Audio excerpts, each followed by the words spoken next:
Jaya Radha Madhava Punya Bihari.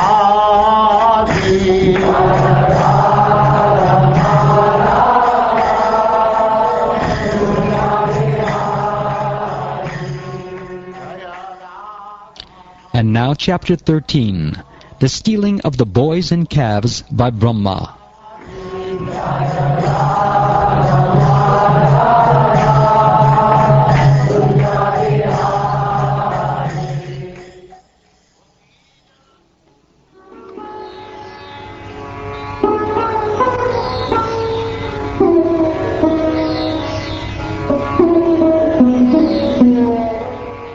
Srila Shukdev Goswami said, O best of devotees, most fortunate Parikshit, you have inquired very nicely, for although constantly hearing the pastimes of the Lord, you are perceiving His activities to be newer and newer. Paramahamsas, devotees who have accepted the essence of life, are attached to Krishna in the core of their hearts, and He is the aim of their lives. It is their nature to talk only of Krishna at every moment, as if such topics were newer and newer. They are attached to such topics, just as materialists are attached to topics of women and sex. O King, kindly hear me with great attention. Although the activities of the Supreme Lord are very confidential, no ordinary man being able to understand them, I shall speak about them to you, for spiritual masters explain to a submissive disciple even subject matters that are very confidential and difficult to understand.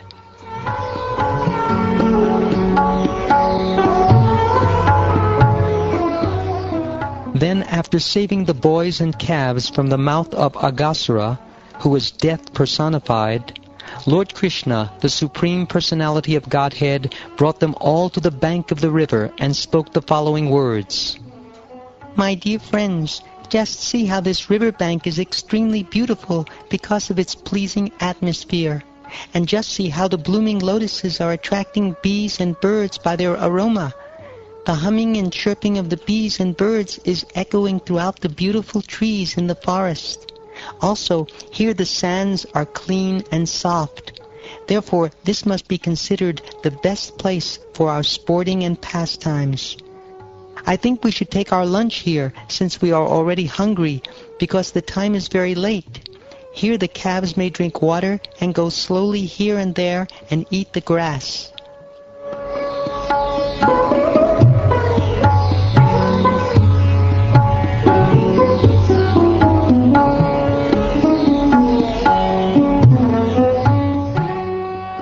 Accepting Lord Krishna's proposal, the cowherd boys allowed the calves to drink water from the river, and then tied them to trees where there was green, tender grass.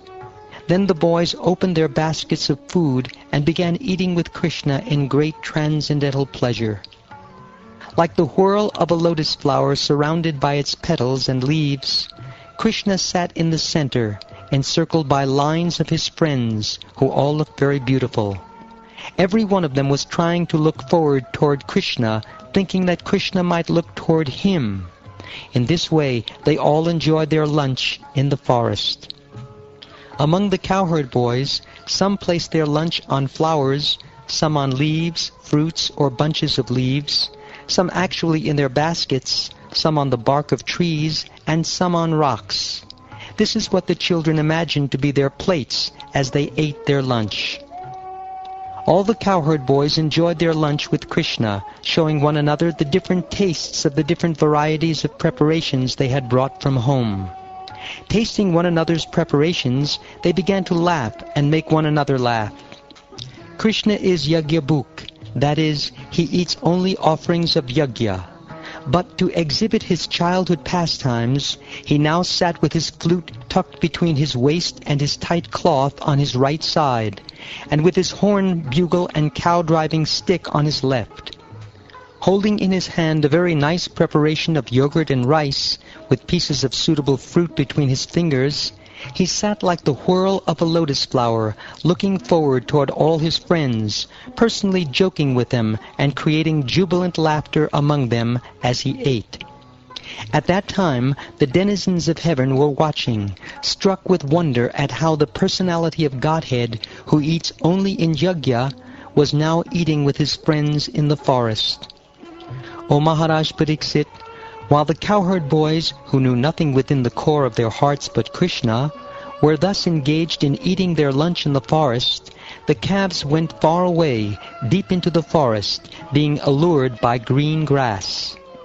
When Krishna saw that his friends, the cowherd boys, were frightened, he, the fierce controller even of fear itself, said, just to mitigate their fear, "My dear friends, do not stop eating. I shall bring your calves back to this spot by personally going after them myself." "Let me go and search for the calves," Krishna said. "Don't disturb your enjoyment." Then, carrying his yogurt and rice in his hand, the Supreme Personality of Godhead, Krishna, immediately went out to search for the calves of his friends. To please his friends, he began searching in all the mountains, mountain caves, bushes, and narrow passages. O Maharaj Pariksit, Brahma, who resides in the higher planetary system in the sky, had observed the activities of the most powerful Krishna in killing and delivering Aghasura, and he was astonished. Now that same Brahma wanted to show some of his own power and see the power of Krishna, who was engaged in his childhood pastimes, playing as if with ordinary cowherd boys. Therefore, in Krishna's absence, Brahma took all the boys and calves to another place. Thus he became entangled, for in the very near future he would see how powerful Krishna was. Thereafter, when Krishna was unable to find the calves, he returned to the bank of the river. But there he was also unable to see the cowherd boys. Thus he began to search for both the calves and the boys, as if he could not understand what had happened. When Krishna was unable to find the calves and their caretakers, the cowherd boys, anywhere in the forest, he could suddenly understand that this was the work of Lord Brahma.